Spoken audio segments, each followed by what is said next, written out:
Ишиң жакшы элеби? Балам, 22-ге чыгып калдың. Качан аял аласың?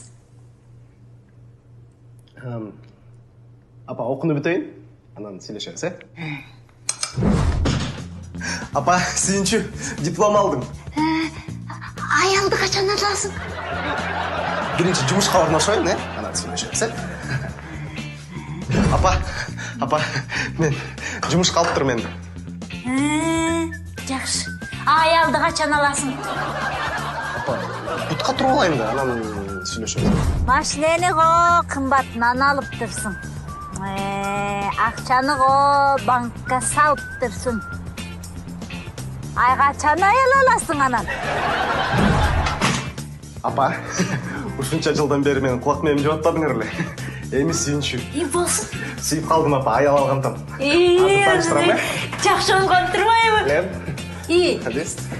Бул сүйлөшкөн кызым, Лена. Бул апам.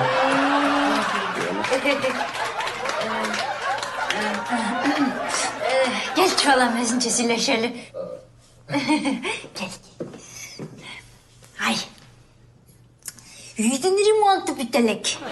Сен эми сага чыгып атасың. Анан атаңа көзүн юбилейин да беришиң керек. Ай, иш көп. Шашпай тура аласың да.